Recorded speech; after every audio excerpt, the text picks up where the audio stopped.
Muito bom dia para você aí de casa nessa quinta-feira, 23 de agosto. Começamos agora mais uma edição do RF com você para todo o Brasil. E tá curioso para saber o que vai ver hoje aqui, né? Então, olha só.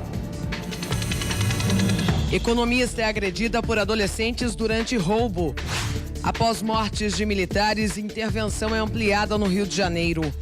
Funcionários de postos de saúde eram coagidos para atender parentes de milicianos com prioridade. As dicas para escapar do desemprego.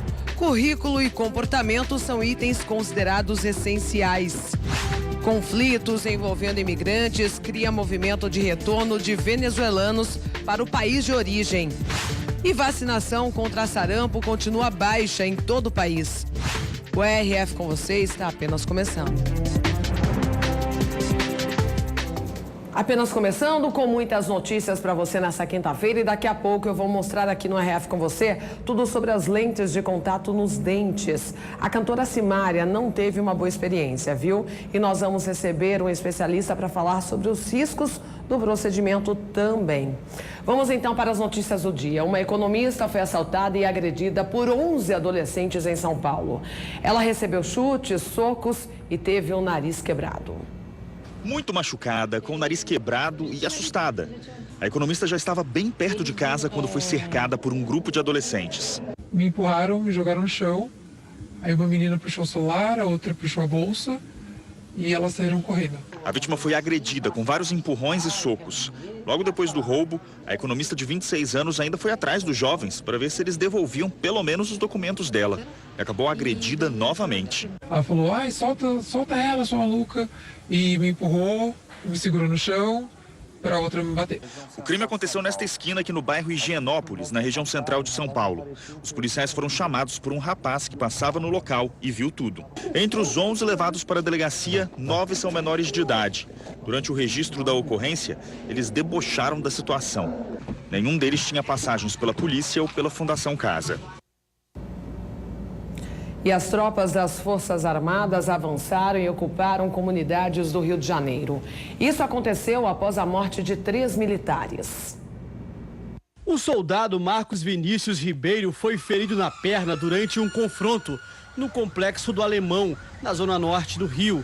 E estava internado desde segunda-feira na unidade de terapia intensiva do Hospital Salgado Filho. No dia do confronto, o Comando Militar do Leste tinha informado que Marcos Vinícius não corria perigo. Ontem, o Exército não atendeu aos pedidos de entrevistas e divulgou uma nota em que informa que ele morreu em decorrência da evolução indesejável do quadro clínico.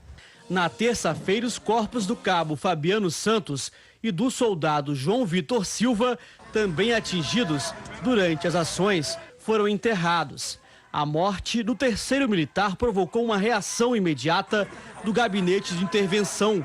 Ficou decidido que os complexos do Alemão, Maré e Penha permanecerão ocupados por tempo indeterminado. Isso significa presença forte do Exército com blindados e controles de acesso às comunidades com revista de moradores. Desde segunda-feira, 70 pessoas foram presas nas comunidades ocupadas e 8 morreram, entre elas os 3 militares. Ontem, numa operação conjunta da Polícia Civil e do Exército, foram apreendidos pelo menos 500 quilos de maconha, que estavam enterrados num local próximo ao Complexo do Alemão. Com isso, a quantidade de drogas apreendida esta semana já passa de 1 tonelada. Bom, e a polícia procura um criminoso que foi flagrado roubando um ônibus com uma criança que aparenta ter aí 8 anos de idade. As imagens são impressionantes. Isso aconteceu em Porto Alegre. A câmera mostra um homem entrando no ônibus acompanhado de uma criança. Eles se sentam nos fundos e 2 minutos depois, o ladrão se levanta já com a arma em punho. Ele caminha até o motorista e anuncia o assalto. Ele pega o dinheiro das passagens, enquanto o menino, de aparentemente 8 anos, recolhe os pertences dos passageiros. O menor percorre todos os assentos, segurando uma sacola plástica. Nela, ele guarda dinheiro, celulares e carteiras. A polícia usa as imagens das câmeras do ônibus para tentar localizar o assaltante e a criança. Segundo testemunhas, eles já foram vistos agindo em outros táxis lotações na mesma região da cidade. Os trechos que eles estão atacando já estão identificados, mas via de regra é durante a noite. Às vezes, primeiras horas da noite, às vezes mais perto das 22 horas. E funcionários de postos de saúde eram coagidos por milicianos para conseguir atendimento médico para eles e para os parentes no Rio de Janeiro. Wallace Batista de Oliveira foi preso quando ia buscar a filha na escola. Ele é apontado como um dos chefes de uma milícia que atua na zona oeste do Rio e em Itaguaí. O suspeito, segundo o Ministério Público, foi quem criou o esquema de corrupção na saúde. Para conseguir medicamentos e prioridade no atendimento, Wallace extorquia comerciantes e coagia funcionários de um posto de saúde. Mas não era apenas vantagem para os milicianos. Todos os parentes dos criminosos também tinham atendimento diferenciado. O posto de saúde foi usado como farmácia. Os medicamentos eram entregues sem receita médica e registrados até no livro de ocorrências da unidade. Enquanto isso, a população sofria sem atendimento. Em outra ação, ainda na Baixada Fluminense, mais de 3.000 botijões de gás foram apreendidos em uma distribuidora. De acordo com as investigações, a quadrilha determinava o preço do gás e obrigava os moradores a comprarem em depósitos pré-determinados. 8 pessoas foram presas. Os policiais também fecharam poços que eram utilizados para extrair água destinada à venda de garrafões. Estabelecimento fixo tem da propina para ter segurança. O comércio ambulante, o camelô, dá propina para não ter sua mercadoria apreendida. O desabafo é de um comerciante de Niterói, na região metropolitana. 70 denúncias contra os milicianos foram encaminhadas para o Ministério Público Estadual. Uma delas é essa ação flagrada em um bar. O homem armado ameaça clientes e dá 6 tiros para o alto. Uma comissão da Câmara Municipal começa a investigar hoje a ação de milícias em empresas de vigilância que prestam serviço ao município. As denúncias apontam para o envolvimento de agentes públicos com o crime organizado. Bom, a investigação do que era inicialmente um acidente foi concluída com uma reviravolta. Na verdade, o motorista perseguiu a vítima, que teve o braço amputado. Os amigos conversam em frente ao bar quando o carro avança pela primeira vez. O rapaz escapa, mas o motorista não desiste. Repete a manobra mais 2 vezes. Quando o funileiro corre, é atingido pelo carro. Um amigo tenta ajudá-lo. Em seguida, o motorista arranca e foge.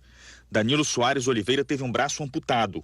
Ele foi levado para o hospital, mas não foi possível fazer o reimplante. Para a polícia, as imagens deixam claro que não se tratou de um acidente, mas de uma tentativa de assassinato. O crime foi no mês de julho, mas a investigação só foi concluída agora. E Ney Baldassim teve a prisão temporária decretada. Inicialmente, o caso foi registrado como lesão corporal culposa na direção de veículo e fuga do local do acidente.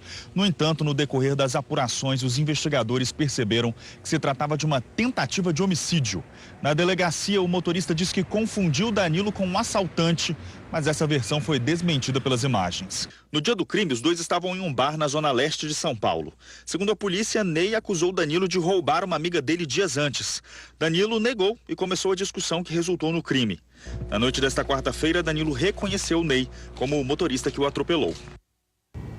Bom, e o transporte de uma composição com carga excepcional está mobilizando equipes da concessionária responsável pelo sistema Anhanguera Bandeirantes e a Polícia Militar Rodoviária até o próximo domingo.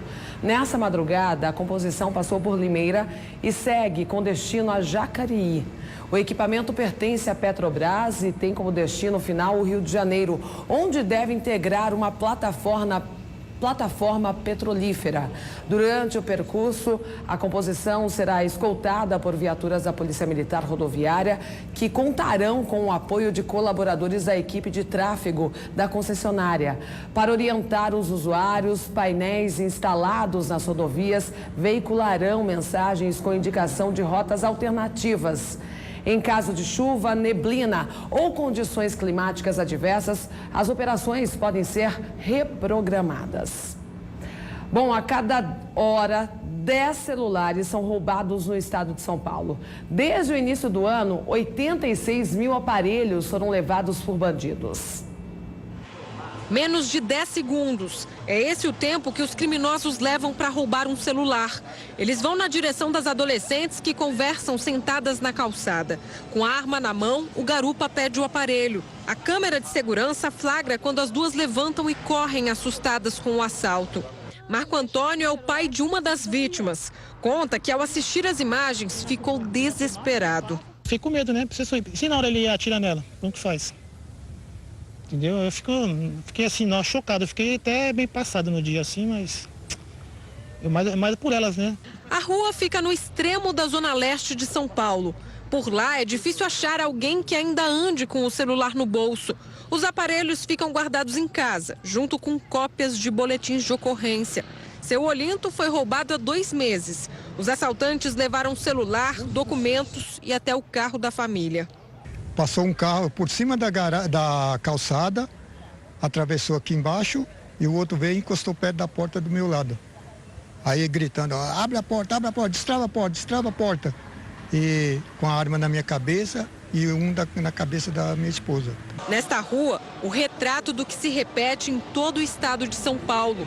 A cada hora, 10 celulares são roubados.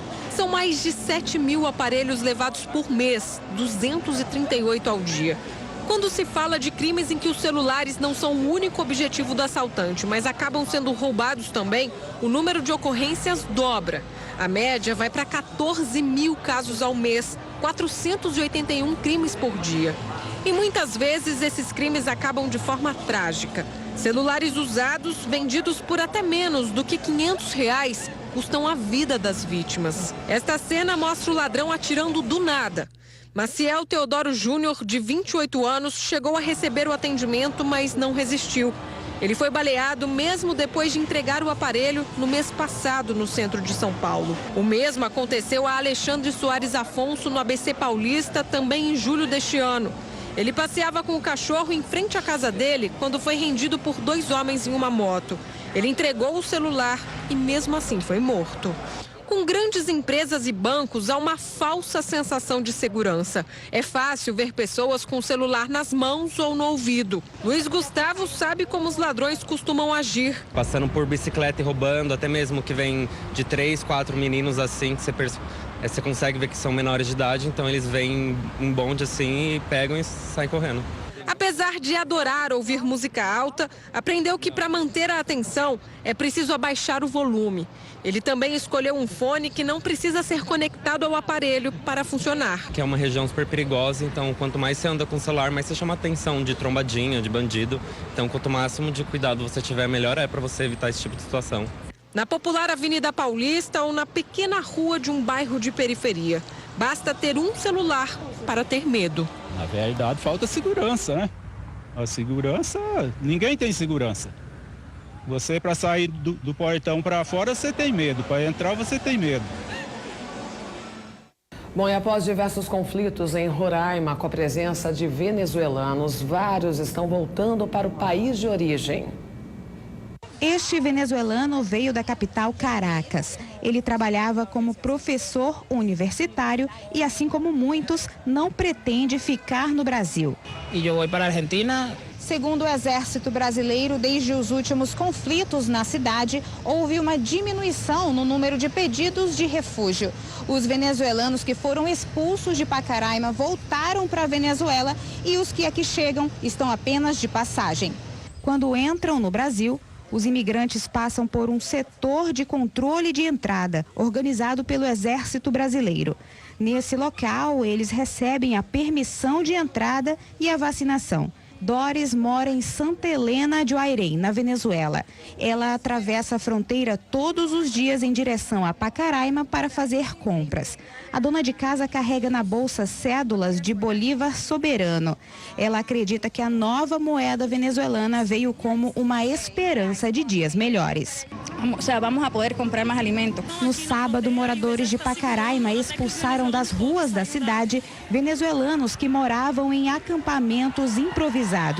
A manifestação teve início depois de um assalto a um comerciante. Nós apoia, agora não pode apoiar, é bandido dentro de Pacaraima. Ficam em Pacaraima apenas venezuelanos que têm casa ou emprego. A maioria das pessoas, quando se vêm para cá, é para ajudar a sua família. Cerca de 120 homens da Força Nacional estão em Pacaraima para reforçar a segurança. Alguns deles serão levados para a capital Boa Vista. O Ministério Público de Roraima vai apurar os fatos ocorridos durante o fim de semana para responsabilizar os culpados pelos crimes praticados, independentemente se são brasileiros ou venezuelanos. Daqui a pouco mais notícias aqui no RF com você e vamos então ver a previsão do tempo, as temperaturas como ficam. Em Limeira com mínima de 17, máxima de 31 graus, sol entre nuvens. Atibaia, interior paulista, mínima de 15, máxima de 28 graus e sol entre nuvens também em Sorocaba com mínima de 17 e máxima de 28 graus. O número de carteira assinada subiu de acordo com o CAGED, mas o Brasil ainda tem 13 milhões de desempregados. Uma postura certa na hora da entrevista e um currículo bem feito podem ajudar na hora da colocação no mercado profissional. Balcão de emprego sempre cheio, muitos candidatos para poucas vagas. É a rotina dos centros de apoio ao trabalhador espalhados pelo Brasil. O que faz da disputa por uma oportunidade sempre um calvário que a Mirelle conhece bem. Sempre tem muita gente, a concorrência é grande. Às vezes tem mais de 500 pessoas e são 10 vagas. Agora imagine para quem está há 2 anos desempregada. Praticamente todo dia ela vem a este Centro de Apoio ao Trabalho de São Paulo. Confere uma a uma as oportunidades de emprego no mural e ainda passa pelo atendimento para ver se pode ser encaixada em alguma vaga. Desgasta bastante. Todos os dias eu aí correndo atrás e nada. Acabar com essa angústia depende de detalhes que muitas vezes o trabalhador não se dá conta. A apresentação do currículo, a postura durante a entrevista. Fatores como esses têm feito a diferença num mercado de trabalho cada vez mais competitivo. Por isso, vale a pena buscar orientação para melhorar as chances na disputa por uma vaga, ainda mais se as dicas são de graça. Os trabalhadores têm uma oportunidade como essa, ficam frente a frente com uma selecionadora do Centro de Apoio ao Trabalho. Ela explica a maneira certa de se comportar numa entrevista. Pode acontecer prova, pode acontecer dinâmica, pode acontecer apresentação.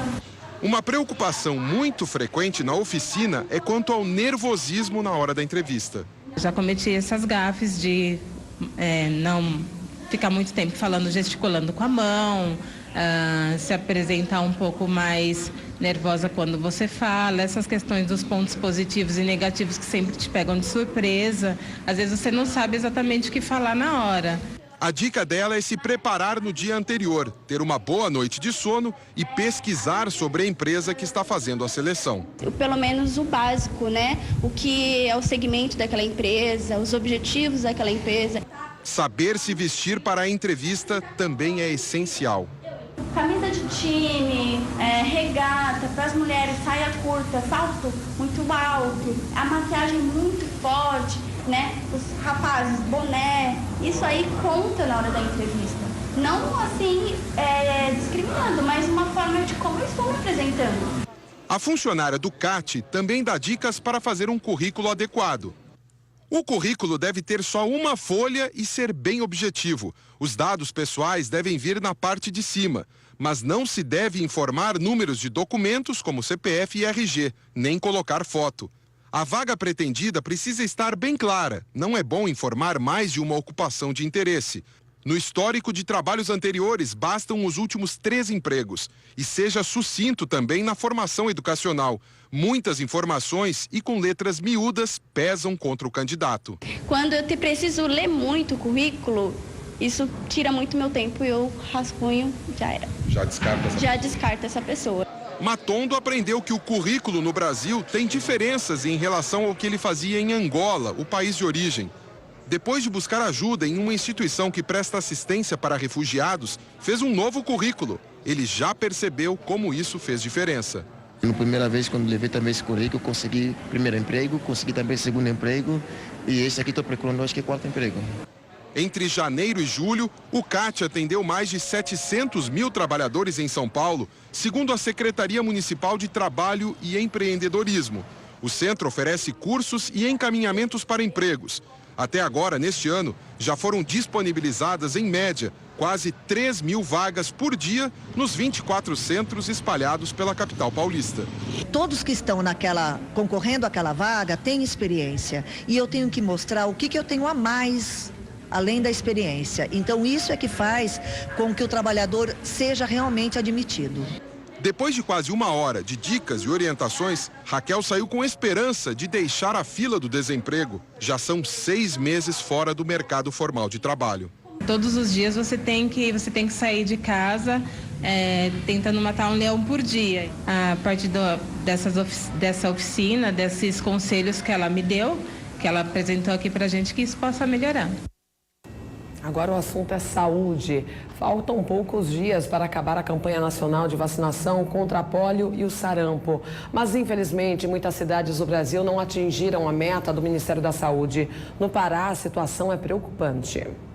Na capital paraense, postos de saúde vazios. Eu esperava que tivesse uma fila, né, de criança. A Secretaria de Saúde de Belém adotou novas estratégias, depois que o dia D de vacinação no sábado não alcançou o resultado esperado. Estão indo para as escolas, né, para fazer a administração das vacinas nas crianças na faixa etária recomendada. Em todo o Pará, 595 mil crianças precisam ser vacinadas, mas até agora pouco mais de 40% foram imunizadas. É o segundo estado brasileiro com menor cobertura, perdendo apenas para o Rio de Janeiro, onde só 36,27% das crianças se vacinaram contra pólio e 37,62% contra o sarampo. Para esta pediatra, falsas informações divulgadas nas redes sociais sobre os efeitos colaterais da vacina têm influenciado negativamente os pais. Se o vírus encontrar alguém não vacinado, essa pessoa vai adoecer, vai transmitir para outros não vacinados e nós teremos surto de sarampo no estado. Em Curitiba, a campanha está 40% abaixo da meta do governo federal. Na capital paranaense, uma lei aprovada há 2 meses exige que a criança esteja com a carteira de vacinação em dia para ser matriculada em escolas públicas e particulares. Quando você analisa a liberdade dos pais na escolha da vacina e o direito da criança em ser vacinado, esse bem jurídico é mais valioso. No Brasil, os estados com melhor cobertura são Rondônia e Amapá. O país enfrenta 2 surtos de sarampo em Roraima e Amazonas. 1.087 casos já foram confirmados no Amazonas, com 2 mortes. Outros 6.693 são investigados. Já em Roraima, são 300 casos confirmados, 4 mortes e 67 suspeitas. A meta do Ministério da Saúde é imunizar 95% das 11.200.000 crianças até o dia 31 de agosto, quando termina a campanha. Bom, e vamos falar das eleições 2018. Veja como foi o dia dos candidatos à presidência nessa quarta-feira. O candidato do PDT, Ciro Gomes, fez corpo a corpo com eleitores no centro de Osasco, na Grande São Paulo. Jair Bolsonaro, do PSL, participou de uma carreata e depois de uma caminhada pelas ruas de Presidente Prudente, no interior paulista. Marina Silva esteve em São Paulo e visitou produtores de uma cooperativa de agricultura familiar orgânica. Geraldo Alckmin, do PSDB, foi ao Tocantins e visitou empresas ligadas ao agronegócio na cidade de Gurupi. Guilherme Boulos, do PSOL, esteve no Recife. O candidato se reuniu com apoiadores. Álvaro Dias, do Podemos, assinou em Brasília documento do Unicef de compromisso com a infância e adolescência. Cabo Daciolo, do Patriota, ficou no Rio de Janeiro sem compromisso de campanha. Bom, o prazo para os pedidos de impugnação dos candidatos terminou e o presidente Lula vai enfrentar 14 processos. Até o início da noite de ontem, Geraldo Alckmin, do PSDB, enfrentava um pedido de impugnação. Jair Bolsonaro, do PSL, 2 ações que pedem para barrar sua candidatura. E o ex-presidente Lula terá que se defender de 14 ações ao todo. As impugnações serão oficializadas nesta quinta-feira pelo TSE. Os partidos terão uma semana para se defender. Os ministros relatores poderão pedir mais 4 dias para ouvir testemunhas e mais 5 dias para as alegações finais. O responsável por julgar os pedidos de impugnação contra a candidatura de Lula é o ministro Luiz Roberto Barroso, que poderá decidir individualmente ou levar a questão ao plenário do TSE até o dia 17, limite para que o tribunal dê uma palavra final sobre todas as ações. Mesmo que o Tribunal Superior Eleitoral vete a candidatura, o ex-presidente poderá recorrer da decisão, tanto na Justiça Eleitoral quanto no Supremo Tribunal Federal. Os pedidos de impugnação e cassação do registro, que tem como autores cidadãos, partidos políticos e a Procuradoria-Geral Eleitoral, alegam que o petista não se enquadra na lei da ficha limpa por ter sido condenado em segunda instância pelos crimes de corrupção passiva e lavagem de dinheiro, no caso do triplex do Guarujá. Preso desde abril em Curitiba, Lula se declara inocente. Mudando de assunto, está aberta a temporada de contratação de trainees nas empresas. Uma boa chance para iniciar uma carreira. Neste banco privado, há 30 vagas abertas. Elas devem atrair mais de 30 mil candidatos. No ano passado, cada um dos escolhidos para o programa de trainee teve que desbancar 1.300 concorrentes. Bruno foi um dos selecionados. A disputa foi mais difícil do que passar no vestibular. Mas quando você avança no processo, você começa a ver a cara dos seus concorrentes, dá aquela pressão, aquele aperto um pouquinho maior e você percebe, poxa, tanta gente boa no mesmo lugar, como vou fazer para me destacar? O programa é para profissionais formados nos últimos 2 anos. Conhecimentos de inglês são uma das exigências. Como trainee, Bruno tem a chance de passar por 4 setores da empresa. Ele é formado em engenharia automotiva, uma área que não tem nada a ver com os negócios de um banco. Mas o recém-formado diz que tem muito a acrescentar. A forma que eu fui preparado na faculdade para mexer com o mercado automotivo me permite ter uma análise diferente de alguns dados, ver um projeto que é me dado dentro do banco de uma forma diferente. Diversidade é a palavra do momento nas grandes empresas que selecionam trainees. A universidade e a formação tiveram a importância reduzida durante as seleções. A gente está em busca dos futuros líderes, né? Quando a gente está em busca de um trainee, ele entra muito jovem, a gente espera que essa carreira dele seja uma carreira mais acelerada, claro, depende dele. Então são os líderes do futuro do banco. Eu acho que a liderança precisa se atualizar. O mundo está numa transformação muito rápida, né? O que a solução de ontem já não serve para hoje. A prova de que a formação deixou de ser tão importante está no processo seletivo desta indústria.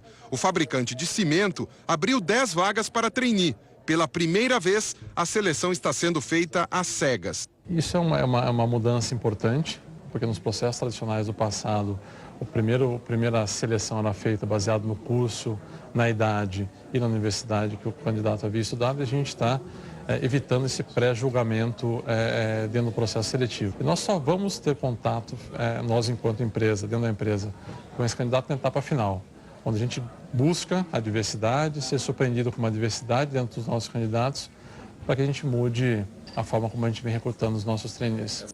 O diretor de Gente e Gestão diz que é uma tendência no mundo corporativo dar mais importância para o comportamento e a bagagem cultural do candidato do que para a formação. Todas as empresas buscam agora jovens com esse perfil empreendedor. Então a gente busca, através das dinâmicas que vão acontecer presencial, esse perfil. Não foi só o processo seletivo que mudou. O mercado de trabalho está bem mais concorrido. Na faixa etária de 18 a 24 anos, a taxa de desemprego no Brasil chega a 26%, mais do que o dobro na comparação com a taxa de desocupação da população em geral. Por isso, quem entra num programa de trainee pode se considerar um privilegiado. Os salários chegam a R$ 7.000, fora os benefícios. E a possibilidade de crescimento dentro das empresas é enorme. Veja o exemplo da Paula. A gerente de controladoria entrou para a empresa num programa de trainee 6 anos atrás. 1 ano e meio de programa muito intenso, né? Então eu vivi 4 meses viajando, conhecendo as nossas plantas, de todas as áreas, tendo contato diário com os diretores, fazendo aí mini projetos. É uma aceleração mesmo de conhecimento, de discussão. Ela se formou em engenharia de produção, mas gostou tanto da parte de finanças que pretende fazer carreira na área. E a ambição é alta. Então, provavelmente um próximo passo vai ser conhecer alguma área, algum diferente, um novo tema, para depois voltar mais completa. E meu objetivo final é diretoria financeira, ser head mesmo da área financeira. O sonho da Paula é trilhar um caminho parecido com o do Gabriel. Ele foi selecionado como trainee deste banco 10 anos atrás. Hoje, já é superintendente de atacado para grandes clientes. Ele acredita que o crescimento acelerado dentro da empresa se deve muito às chances que o programa de treinamento proporcionou. Se eu pudesse deixar alguma dica para o pessoal que tá aí, né, na batalha pelos processos de trainee, é aproveitar o momento, que de fato ele é grandioso, e aproveitar as interações. Porque é isso que a gente aprende rápido, que na carreira, além das entregas serem muito importantes, como você se relaciona no seu ambiente de trabalho. Bom, e após uma rotina de muita dedicação, um grupo de alunos brasileiros conseguiu vaga para estudar em grandes universidades de Portugal e fizeram isso com a nota do Enem. Durante anos, os melhores amigos do Arthur foram os livros. Dedicado, além do período que estava na escola, chegava a passar 4 horas por dia assim, estudando. Se você não tiver uma dedicação, no final das contas, tu provavelmente vai ter dificuldade de conseguir o que tu quer. Mas, depois de tanto esforço, veio a recompensa. Ele conseguiu uma vaga na Universidade do Porto, em Portugal. Eram 6 vagas para brasileiros que queriam cursar engenharia industrial. E Arthur passou em primeiro. Foi muita felicidade ali, foi... Quando eu li aquele aprovado, foi que eu vi, pô, realmente valeu a pena, cara. A família, claro, está super orgulhosa. Eu acho que eu vou sentir, mas ele estando bem, a gente vai suportar. O detalhe é que o Arthur nem precisou sair do Rio de Janeiro para fazer a prova para ingressar na Universidade do Porto. A vaga foi conquistada com a nota do Enem. Hoje, mais de 20 instituições de ensino portuguesas são conveniadas ao INEP e aceitam as notas do Enem. E tentar uma vaga é muito mais fácil do que você imagina. Basicamente, basta fazer o Enem, verificar se as notas estão de acordo com o que é requisitado pela universidade e ficar atento ao período de inscrição da instituição que você quer estudar. Depois disso, é só enviar a documentação e torcer para estar entre os melhores. Desde 2014, quando o convênio com as universidades de Portugal foi assinado, mais de 1.200 brasileiros já ingressaram nas instituições de ensino de lá. O Arthur viaja para Portugal já em agosto e não esconde a ansiedade. Eu sonho em estar preparado para o mundo, entendeu? Poder realmente estar trabalhando em qualquer lugar e fazendo o que eu gosto. Bom, e agora você vai conhecer um brasileiro que tem feito sucesso em um meio dominado por asiáticos. Olha só o que ele faz. No mundo de imaginação dos desenhos animados e das histórias em quadrinhos, nasceu um sonho real. Ser um mestre na arte de dar vida a essas criações, chamadas de animes e mangás. Sonho que parecia tão longe quanto os 18 mil quilômetros que separam Brasil e Japão. Ainda jovem, o mineiro de Belo Horizonte começou a aprender o idioma japonês. Aprimorou as habilidades como desenhista na universidade. E aos 24 anos, se mudou para a terra do sol nascente. Hoje, 12 anos depois, Ângelo Vasconcelos Levi virou Ângelo Mokutan e é o primeiro brasileiro sem descendência japonesa a lançar um mangá no país. É a história de uma menina e o leão que ela cria né? Ela é uma criadora de leões na Roma Antiga. E então ela vai experimentando várias situações, várias provas, né? Em que levam ela de algo que era um amor puro para uma situação assim de raiva extrema. Eu acho que o mangá ele é importante não só como entretenimento, mas que é uma oportunidade de você aprender alguma coisa. A influência do mangá no Japão ultrapassa as páginas dos livros. Há mais de 200 anos, essa forma de expressão artística ajuda a moldar a cultura do país e se manifesta por toda parte.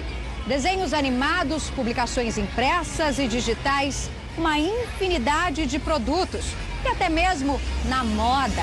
Uma indústria que movimenta bilhões de reais todos os anos. Grande também é a concorrência para aqueles que querem fazer parte do seleto mercado de criadores. O responsável pela editora que publicou o livro do brasileiro concorda que a situação já é complicada para artistas japoneses e pode ser ainda mais para estrangeiros. A obra do Ângelo, além de ter um aspecto de entretenimento forte, também tem um lado artístico muito bonito. Por isso, decidimos apostar no trabalho dele. Como é ser um brasileiro nesse mercado dominado pelos japoneses? Você sai da sua zona de conforto, você vai para um ambiente onde que tem muita coisa nova, costumes novos, e é importante você compreender como que isso funciona. O desenhista ainda conta que ver a sua arte publicada é gratificante, mas se manter na profissão é uma tarefa árdua. Quando você escolhe o caminho difícil, geralmente é o caminho que tem os desafios que você precisa realmente superar, né, para expandir seus limites, enfim, e se tornar um ser humano mais completo. Bom, e daqui a pouco eu vou mostrar aqui no RF com você tudo sobre as lentes de contato nos dentes. A cantora Simária não teve uma boa experiência, viu? E nós vamos receber um especialista aqui para falar sobre os riscos do procedimento também. Vamos então para o assunto do dia, a reportagem especial. Simária, da dupla com Simone, fez um alerta sobre as lentes de contato usadas em procedimentos dentários. A cantora explicou como ela quase perdeu os dentes e destacou os riscos envolvidos nesse tipo de tratamento. Dentes claros e perfeitos. É assim o sorriso da cantora Simária. Mas eles não são naturais. Nesta semana, ela revelou que quase perdeu todos os dentes por causa de um procedimento mal feito. Eu tô igual um vampiro quando você arranca os dentes, que fica só os fiapos. Se você me olhar sem dente, você corre, minha irmã. A reclamação bem-humorada da cantora se refere a um tratamento que, quando surgiu, era inacessível à maioria das pessoas. E hoje, até sai mais em conta, mas é preciso muito cuidado. Há alguns anos, Simária colocou lentes de contato nos dentes. Eu tinha feito com a pessoa errada, um profissional que não era bom o suficiente para fazer aquele tipo de trabalho. E naquela época que as lentes saíram, a gente se empolgava com isso, metia as lentonas nos dentes. O procedimento se tornou comum entre os famosos nos últimos 5 anos. O efeito, às vezes, é perfeito demais para ser verdadeiro. Gustavo Lima, por exemplo, virou meme na internet por causa do branco parede dos dentes.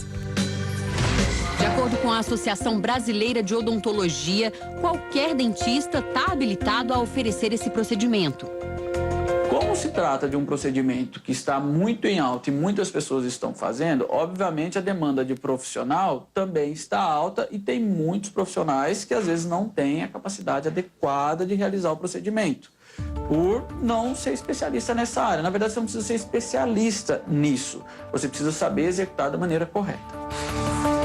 Na prática, o ideal é ter cursos de atualização e experiência na área. O ideal é que ele procure um especialista, que trabalhe nessa área, que saiba realmente muito bem o que está fazendo. O procedimento é minucioso. Começa com a indicação correta. Nem todo mundo precisa de lentes de contato. Às vezes um clareamento é suficiente para o sorriso ficar lindo. Dentes separados, alterações de formato ou estrutura são os problemas que a lente pode corrigir. Mas muita gente faz o procedimento sem nenhuma dessas indicações. É o caso da Débora. Eu nunca tive problema com o meu sorriso, eu sempre gostei dele. Porém, eu só não gostava da cor, né? Aquilo me incomodava demais, eu precisava estar fazendo tratamento de clareamento o tempo inteiro. Débora tem feito a colocação aos poucos. Primeiro cobriu 8 dentes da frente, todos na parte superior. Hoje vai colocar mais 2 lentes. Aqui a gente tem 2 exemplos de lente de contato dental. Olha só, são lâminas ultra finas de porcelana, com menos de meio milímetro de espessura. Geralmente entre 0,2 e 0,4 milímetro. São pequenininhas, sensíveis e caras. Elas custam entre R$1.000 e R$3.000 cada uma. Pensando que uma boca saudável tem pelo menos 28 dentes, esse tratamento não cabe em qualquer bolso, não. Fazendo as contas, o tratamento na boca inteira fica entre R$28 e R$84.000. É exatamente pelo preço salgado que muita gente não coloca as lentes em todos os dentes de uma vez só. Eu pretendo fazer as minhas inferiores logo mais, entendeu? Mas é que esse tratamento a gente tem que ir com calma, né? Não é uma coisa que dá pra gente fazer tudo de uma vez.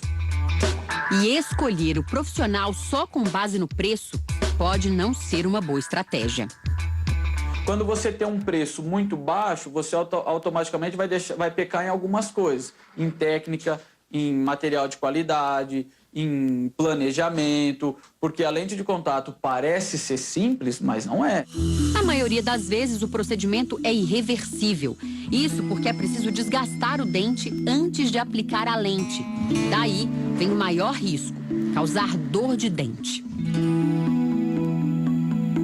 Provavelmente isso aconteceu com Simária. O dente original dela deve ter ficado mais fino por causa do desgaste. Acabou com meus dentes, filha. Minha saúde bucal também, assim... Quando ele mexia, saía até pedaço de cerâmica do dente de dentro da gengiva, um negócio sério. Se teve um desgaste um pouco maior do dente no procedimento, o paciente pode ter que acabar realizando um tratamento endodôntico. Tratamento endodôntico é quando a polpa do dente é substituída por uma obturação. Antes de instalar as lentes de contato, é preciso ter certeza de que os dentes e a gengiva estão saudáveis. Para isso, um raio-x é fundamental. O paciente tem uma infecção dentária e essa infecção está oculta, a gente não consegue ver clinicamente. Aí você faz uma lente de contato naquele dente que tem infecção, por exemplo. Esse paciente vai continuar com essa infecção e uma hora essa infecção vai gerar um problema maior. Simária trocou de dentista e foi orientada por ele a não recolocar as lentes de contato, pelo menos por enquanto. Ela falou sobre o assunto durante a coletiva de imprensa para divulgar o novo show. Eu não vou fazer lente em você enquanto eu não souber o que está acontecendo com a sua boca. Se sua boca tiver tudo ok com a saúde bucal, a gente faz lente. É tanto que o dente que eu tô é provisório, mas ele é tão perfeito que parece que o dente é de verdade. Simária foi notícia nesta semana não só por causa dos dentes. Ela também voltou aos palcos depois de 4 meses afastada por causa de problemas de saúde. Em abril, a cantora foi diagnosticada com um tipo raro de tuberculose, a ganglionar. Não foi a primeira vez que ela teve a doença. E os gânglios continuam inflamados, né? Só que como eu não tinha febre, a gente achava que estava tudo curado. A tuberculose ganglionar é a forma mais comum de tuberculose fora dos pulmões. Ela atinge os gânglios linfáticos, também chamados de linfonodos, que são pequenos órgãos de defesa localizados em várias partes do corpo, como pescoço, tórax, axilas e virilha. Eu já me sinto bem melhor do que o que eu estava e meu médico me liberou para fazer trabalhos, mas não em excessos. Eu não estou curada, eu não estou 100%, falta 2 meses e meio de tratamento. Além da tuberculose, Simária enfrentou nos últimos meses uma anemia e H. pylori, uma bactéria que se aloja no estômago ou intestino e provoca dores abdominais. De acordo com a cantora, as lentes de contato mal sucedidas não têm relação com os outros problemas de saúde. Não tinha nada a ver. Primeiro me lascaram na boca. E fazia tempo que eu tinha que consertar isso e o doutor já dizendo, Simária, você tem que parar, você precisa cuidar dos seus dentes. Cuidados redobrados com os dentes. Esse é o conselho que os especialistas dão para quem tem interesse em colocar as lentes de contato. Tudo indica que a durabilidade é muito grande, mas ele tem que saber que ele tem que cuidar. Se ele não tiver uma higienização adequada, se ele não tiver esse controle, aí os problemas podem acontecer. Rosto, nosso cartão de visita, então tem que cuidar bem dos dentes sim, né? Recebo então o cirurgião dentista Luiz Guido, seja muito bem-vindo aqui no RF com você. Muito obrigado pelo convite, é um prazer a gente estar esclarecendo algumas dúvidas aí do pessoal. Doutor Luiz, ele que deixa as pessoas mais bonitas, né? É realmente isso, o dente é muito importante ser cuidado, né, doutor? Exatamente. Existem pesquisas que falam, né, que o sorriso, né, é o que as pessoas mais reparam ao olhar para outra pessoa, né? Então é um cartão de visita realmente. E é impressionante quando a gente começa a cuidar mais dos nossos dentes. Realmente, quando a gente vai conversar com alguém, a primeira coisa que a gente repara são os dentes. São os dentes, com certeza. Bom, Simária, a cantora, teve o problema aí, possivelmente porque ela tinha uma cárie por baixo, né? Não foi bem colada a lente. Pode acontecer, mas o que tem que ser feito para ser evitado esse problema? Na verdade, o caso da Simária, eu não sei realmente o que houve, né? Para ela ter esse problema, né? Que a gente ficou sabendo através da mídia. Sim. Mas não é o comum, né? Dentro de um planejamento de uma estética, deve ser realizado, né, o protocolo a ser seguido, né? Limpezas, restaurações, remoção de cáries e o último passo é a colocação da lente de contato, né? E depois de colocada, também tem um cronograma de limpeza, né? Ai, coloquei a lente, ela vai durar para o resto da vida, agora eu não preciso mais cuidar dos meus dentes. Precisa sim, né? Precisa sim, com certeza. Uma das perguntas mais frequentes aí no consultório é quanto tempo dura, né, a lente de contato. Então eu refaço essa pergunta para a pessoa, né? Eu falo, quanto tempo um dente dura? Vai depender, né? Do cuidado. Depender do cuidado, né? Das revisões periódicas no dentista, né? Então deve ser um cuidado mútuo, tanto do dentista quanto da pessoa também que fizer esse tratamento. Bom, gente, quem tiver dúvida pode mandar para esse WhatsApp que está na tela aí, esse número. Já tem dúvidas chegando aqui, daqui a pouco eu faço a pergunta também. Ok, doutor Luiz? Mas eu gostaria de falar sobre a técnica utilizada pelo doutor Luiz para produzir a lente de contato. Antes, na verdade, era um pouco demorado, né?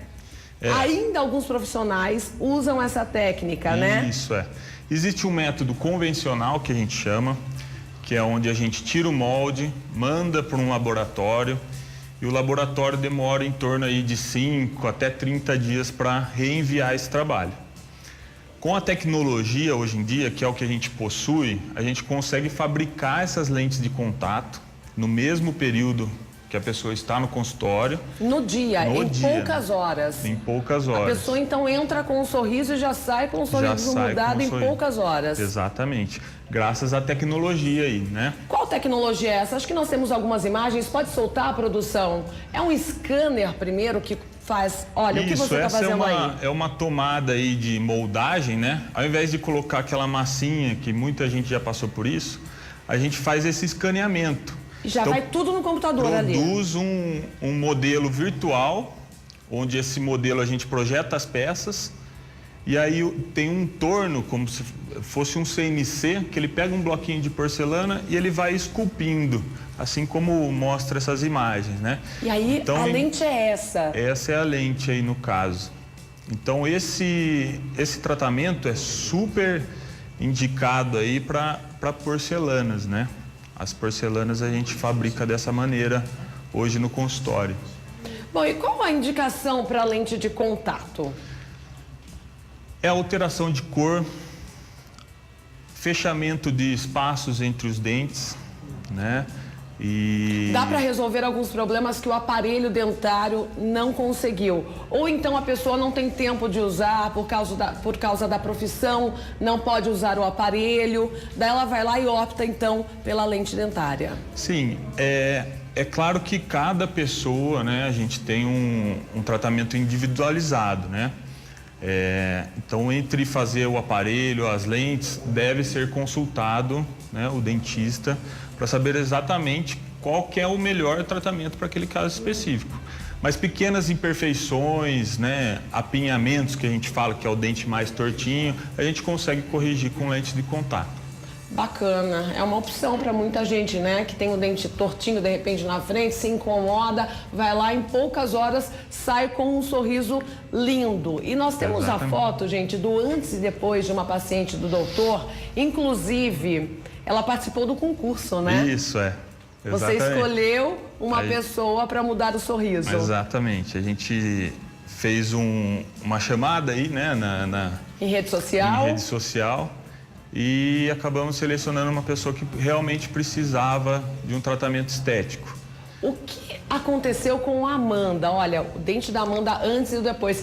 E a gente pode até falar, o dente da Amanda teve que ser tratado antes. Estava com cárie, alguma coisa desse tipo? Isso, ela estava com cáries, né?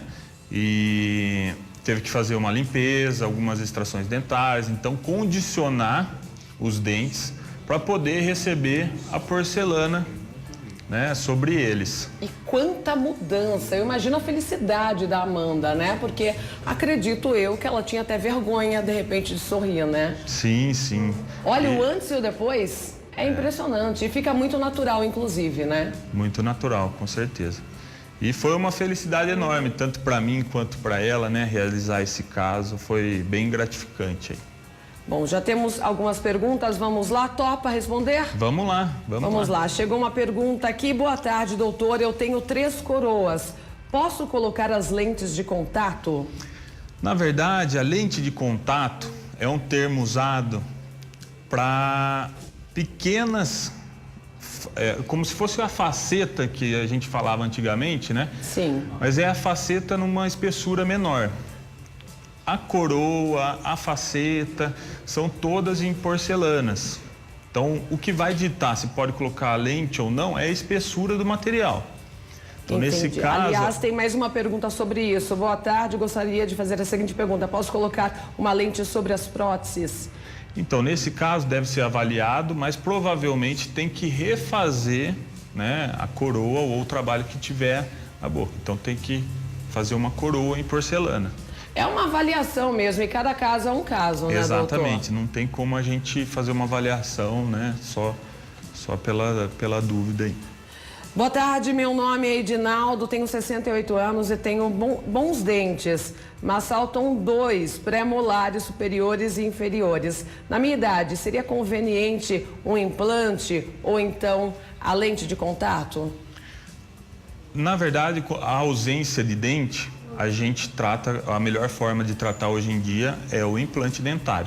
Então deve ser feita uma radiografia, ver a qualidade óssea, né, do telespectador e com certeza o implante deve ser o melhor tratamento a ser indicado para ele. Doutor, tem uma pessoa chegando aqui, o doutor já respondeu essa pergunta, mas vamos responder novamente. A durabilidade das lentes de contato. Essa é uma grande pergunta mesmo. A gente sempre repete no consultório que é a durabilidade de um dente, né? A gente não tem como saber a durabilidade dele, né? Desde que tratado, né? Ido, né, ao dentista regularmente. Tem que fazer a limpeza. Isso. A manutenção é muito importante, assim como um dente convencional. Feito isso, a longevidade é enorme. Doutor, a lente é muito usada também, eu já li sobre isso, em caso de retração, né? Quando a gengiva sobe, para quem está em casa não sabe o que é, a gengiva sobe e fica sensível ali naquela parte, né? Entre o dente e a gengiva. Aí, colocada a lente, melhora também o aspecto, né? Porque não é bonito uma retração, né? Como que funciona? Funciona assim, é lógico que a gente precisa avaliar o caso pessoalmente, né? Mas dentro de uma retração gengival, teria 2 opções, ou a gente fazer um enxerto de gengiva, né? Recobrimento daquela área com a gengiva, ou a gente pode lançar a mão de cobrir aquela área com a porcelana. aí tem que ser avaliado qual seria a melhor indicação aí em cada caso. Falando em limpeza, a Vânia, lá do Rio Grande do Norte, ela pergunta quanto tempo que a gente tem que fazer a limpeza de um período para o outro? Dentro do consultório, é lógico que cada dentista tem uma filosofia aí, né, de tratamento. Mas dentro do consultório, eu avalio a pessoa e de acordo com aquela situação dela específica, sim, a gente marca os retornos, né? Que podem ser de 3 em 3 meses, de 6 em 6 meses, anualmente, né? Então tudo vai depender da condição de cada pessoa, o tratamento deve ser individualizado.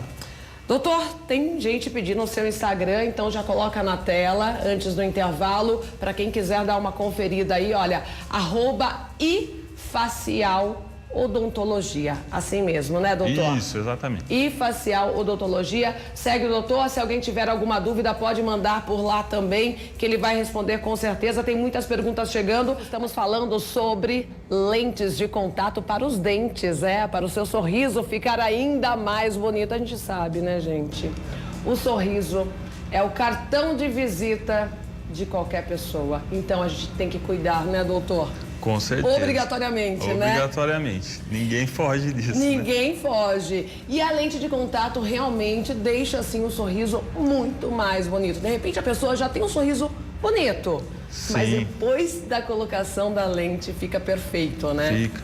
Porque a gente consegue trabalhar aí forma de dente, coloração, de acordo com o que a pessoa deseja. Entendi. Né? Então, é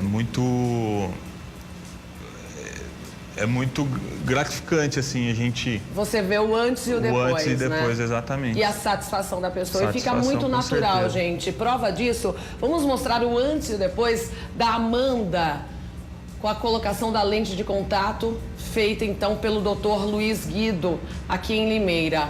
Olha como era o dente da Amanda antes e olha o sorriso depois, gente. Mudou a vida dela. E ficou, como disse, perfeito, né? Com uma perfeição incrível. Tem muitas perguntas chegando aqui. Tem uma pessoa dizendo o seguinte: doutor, sofri um acidente, bati a boca, meu dente da frente afastou para trás. Ela pergunta, inclusive, se a lente resolve isso. Na verdade, esse caso é um caso específico, né? Que a gente tem que avaliar radiograficamente para saber exatamente se teve alguma lesão, né, na parte óssea por essa batida. Então, tem que ver clinicamente, analisar, né, clinicamente para saber exatamente o que ela precisa, né? Sim. Qual o melhor tratamento. Bom, quem está chegando agora, antes, na verdade ainda existem muitos profissionais que trabalham dessa forma, de tirar o molde, aí vai para o laboratório, produz a lente, isso aí demora tipo 1 mês para a pessoa ficar com um sorriso perfeito. O doutor Luiz, em específico, tem uma tecnologia que em um dia só coloca as imagens produzindo as lentes de contato. Em um dia, a pessoa vai em poucas horas, ela entra no consultório, olha o escaneamento da boca, para então produzir a lente de contato no próprio consultório, né, doutor? Exatamente. A máquina fica do seu lado. Fica ali do ladinho. Fabricando, né, a lente. Exatamente. É como se fosse um termo, assim, para as pessoas entenderem, é como se fosse imprimir um dente, né? Só que aí a gente... É um bloquinho de porcelana que ele vai sendo desgastado. Olha a lente como fica. E sai a adaptação, né? É fantástica desse. Então você imagina, você entra, a Amanda entrou com aquele dente, em 5, 6 horas ela saiu com outro sorriso. No caso da Amanda, especificamente, a gente ficou 1 mês trabalhando ali, né? As condições, né? Limpando, tirando o cara e tudo mais. Exatamente. Para depois colocação da porcelana. Mas quando ela foi para colocar, em um dia ela colocou. Em um dia resolvemos. Resolveu. Então, de repente, quem é de fora, né? Muita gente nos assiste de fora aqui do estado de São Paulo, né? Que é mais fácil, mas tem Pernambuco, Bahia, Paraná, Minas Gerais. Se quiser vir para Limeira em um dia, doutor Luiz resolve tudo, né? E fica com a boca linda, o sorriso lindo. Bom, vamos lá então, doutor. Tem mais perguntas aqui sobre... Boa tarde. Pode ser feito clareamento em dente obturado? A Neuza do Rio de Janeiro. Desde que essa restauração esteja satisfatória, né? Pode ser realizado, sim. Ok, vamos lá então. Olha, Um telespectador acabou de me mandar uma foto, a Simária e eu, falando que somos parecidas. Porque nós exibimos, na verdade, a matéria que a Simária colocou lente de contato, né, gente? Tenho vontade de fazer clareamento. Como funciona o processo? O Jeremias Rezende mandou. Jeremias, existem duas formas da gente clarear o dente. Uma delas é o laser, que a gente faz no consultório sobre a aplicação de um produto. E a outra forma é o tratamento caseiro, que a gente... o paciente recebe uma plaquinha e faz as aplicações em casa. Então, cada dentista aí vai, de acordo com a pessoa, indicar o melhor tratamento. Trabalha de uma forma. Doutor, os meus dentes são naturais, mas quando eu tomo qualquer coisa gelada, dói muito. O que eu devo fazer? Dá para fazer alguma coisa em casa, doutor? Esse é talvez um caso característico de uma sensibilidade dentinária, né? Talvez por exposição de raiz ou não, deve ser avaliado, né, clinicamente. Sim. Mas talvez uma tentativa seria usar, né, essas pastas para dentes sensíveis, né? E procurar uma ajuda de um profissional, sempre, né? com certeza. Doutor, chamo Gomes, da cidade de Santa Rita, de Minas Gerais. Gostaria de saber se existe alguma patologia que impeça a colocação das lentes. Na verdade, se o dente tem alguma patologia que não foi resolvido, esse dente não deve receber, né, a porcelana. Então, tem que ser avaliado cada caso, mas a princípio seria isso. Se o dente tem alguma patologia que não foi resolvida, não se deve colocar a lente de contato. Bacana. Temos outra pergunta aqui bem legal. Existem variações de materiais para as lentes de contato? Existe sim. Na odontologia existe vários materiais estéticos que a gente pode lançar a mão aí, de acordo com a habilidade do dentista, do técnico, né? Então existe uma gama enorme de porcelanas. Bacana. Né? Doutor, sobre clareamento caseiro, existe algum ou não? A gente vê cada coisa na internet, um telespectador perguntou aqui. Esses dias eu vi, doutor, uma blogueira colocou um vídeo no YouTube. Eu vi hoje esse vídeo que você vai falar. Será? Casca de banana. Ah, não, essa ela me colocou a casca de banana assim, ó, com a boca assim, meu Deus do céu, dizendo que clareou o dente dela. Será que é verdade? Então, cientificamente a gente não consegue saber, né? Hoje eu assisti um vídeo falando que misturar o açafrão com óleo de coco clareia o dente. Então, existe muita coisa na internet. Eu acho que é capaz de manchar mais ainda, né? A gente se depara com algumas coisas que, né, realmente, cientificamente, comprovadamente, isso, né, não tem pesquisas falando sobre isso. Tem gente que usa também bastante, que eu já vi na internet. Gente, doutor Google não dá para confiar. Aliás, você pode colocar o seu dente em risco. Bicarbonato de sódio. Sim, Tira todo o esmalte do dente, né? Fica ainda mais sensível, doutor. Né? Não pode. Não, o ideal, né, é procurar um profissional e tirar todas as dúvidas quanto a esse tratamento. E vamos lá, gente. A tecnologia, a ciência avança tanto, né, para nos trazer benefícios. Aí, de repente, uma pessoa vai lá em casa, coloca a casca de banana, o bicarbonato, o açafrão. Meu Deus do céu, tá correndo risco. Não dá para acreditar no doutor Google, gente. Gente, não pode me ligar ao vivo aqui. Vamos lá. Boa tarde. Há 3 meses atrás eu fiz o clareamento caseiro, mas com as plaquinhas mesmo. Mas tem dia que percebo que os meus dentes ficam amarelados. O que eu faço? Aí deve-se, né, procurar o profissional responsável ou qualificado a fazer esse tratamento. Deve ser analisado o que está acontecendo, pois, né, com o uso da plaquinha do clareamento caseiro, a tendência é o dente clarear. Ok. Mais uma pergunta, Arilma. Peraí, gente, tem pessoas me ligando. Durante a entrevista eu não posso atender aqui, ó, são telespectadores mesmo, porque eu preciso entrevistar o Dr. Luiz. A Arilma, de Baixa Grande, Bahia. Gostaria de saber se com a lente o dente original se conserva, na verdade, sem ser desgastado com o tempo. Essa é uma grande dúvida também sobre o desgaste do dente, né? E hoje em dia, as porcelanas, elas estão tão evoluídas em questão de resistência que você pode fazer uma fina camada de porcelana que ela é duradoura. O que vai ditar se a gente vai ter que desgastar o dente ou não é todo o planejamento prévio que é feito. Por exemplo, se a gente vai colocar o dente um pouquinho mais para frente, é um acréscimo de porcelana. Então, o desgaste é zero ou mínimo. Agora, se a gente tiver que jogar um pouquinho o dente para dentro, esse desgaste vai ser um pouquinho acentuado. Então, cada caso, né, é um caso mesmo. Mais uma pergunta aqui, doutor. Sou a Sandra, tenho tártaro nos meus dentes. Se for feito os implantes, posso ter algum problema? Na verdade, se for colocado pelo doutor Luiz, ele vai fazer uma limpeza, como a gente vem falando, né? Sim, o primeiro tratamento aí, no caso, seria a limpeza. Tem pessoas que demoram um tempo, não é assim também. Vai lá no dia, tem que analisar, de repente se tem cárie, tem que tratar. Tudo isso antes da colocação, né, doutor? Antes da colocação. Para não dar nenhum problema, como da cantora Simária que deu. Sim, com certeza. Tudo é questão do planejamento, né? Tem uma sequência a ser seguida que a gente não pode dar um passo sem Doutor Luiz realmente elimina, gente, todos esses problemas, né? Bom, não vou conseguir fazer todas as perguntas aqui, chegaram muitas, doutor. Vamos colocar na tela mais uma vez o Instagram do doutor, por favor. Para quem quiser seguir, fazer mais perguntas, @ifacialodontologia. É isso. O seu consultório fica aqui em Limeira mesmo, doutor? Isso, aqui em Limeira, no centro. Bom, coloca a foto também da Amanda, o antes e o depois. Para quem estiver em casa aí, quer melhorar o sorriso, né? A outra, eu acho que dá para ver ainda melhor a outra foto. Olha isso.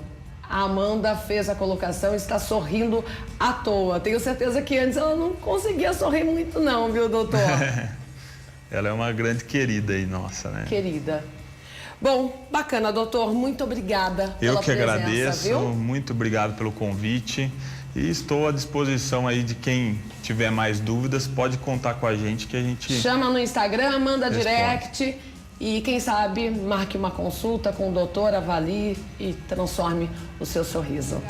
E a promoção Manda Prêmios não para de entregar grana, viu? É muita gente que já encheu o bolso com essa promoção fantástica.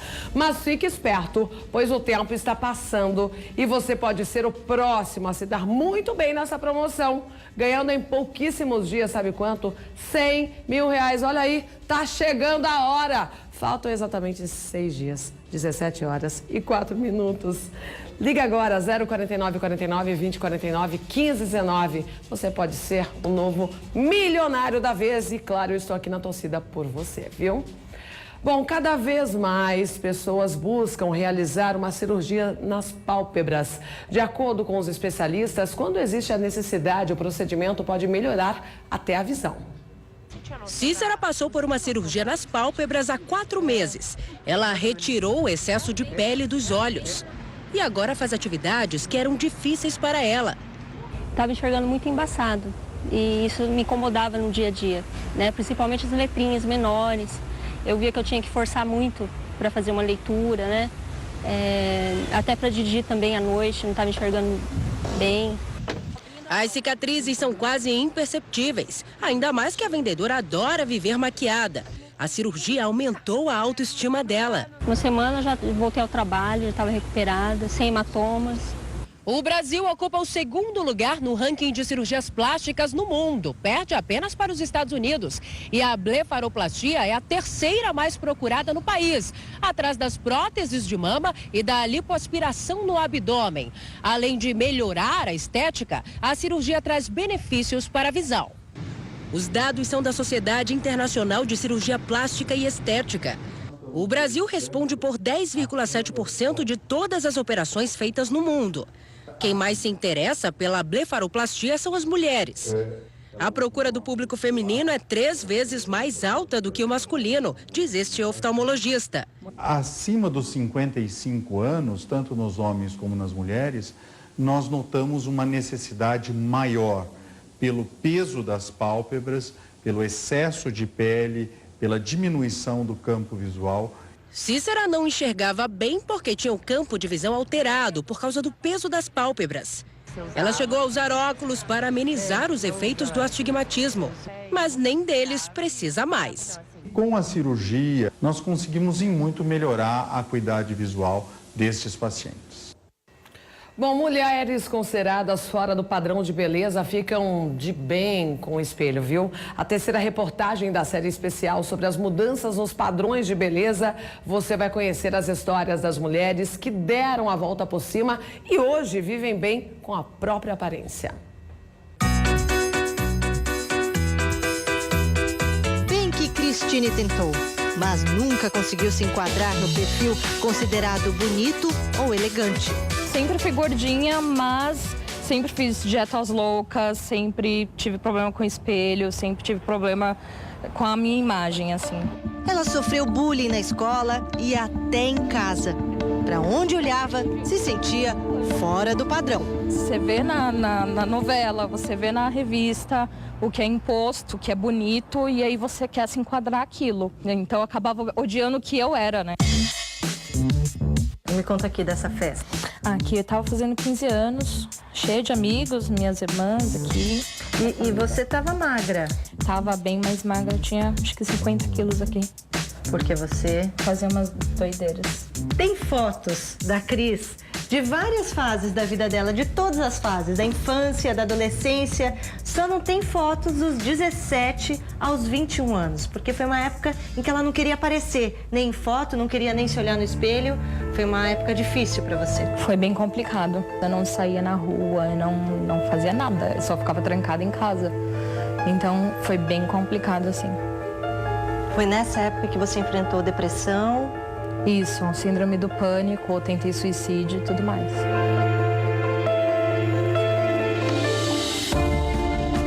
Maica também quis esconder aquilo que ela não podia evitar: as manchas claras causadas pelo vitiligo.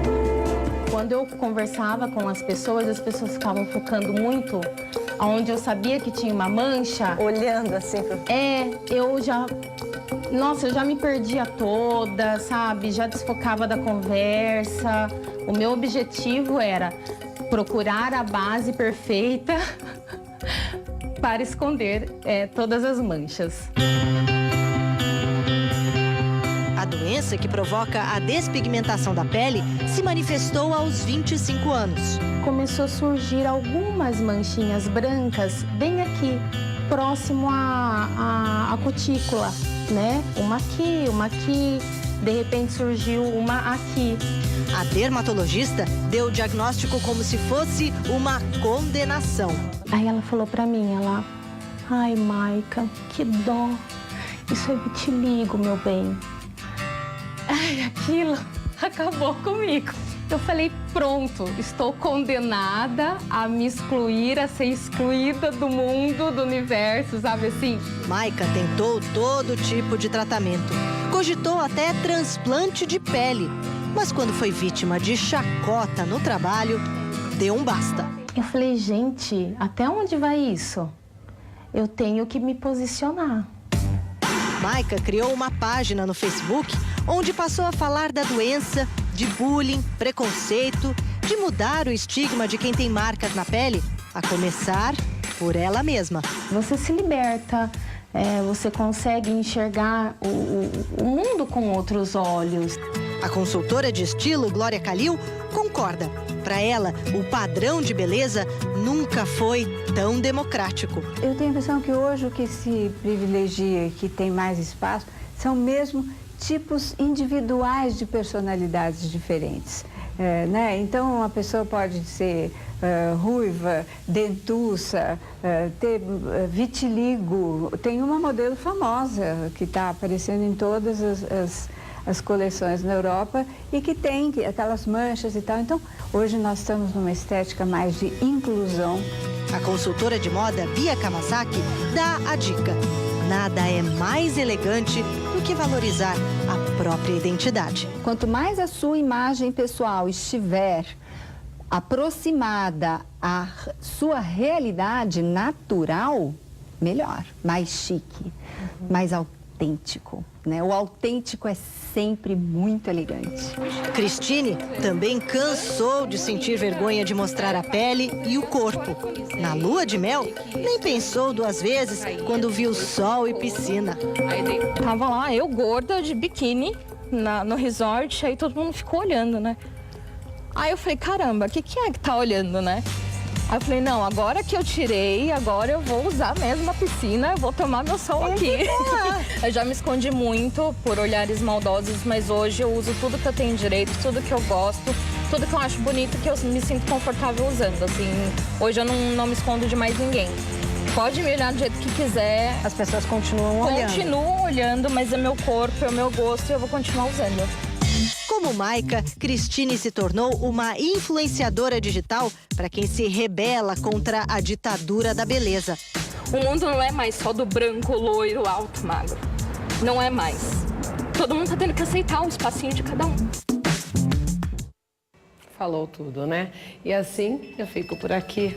Uma ótima quinta-feira e eu volto amanhã, se Deus quiser.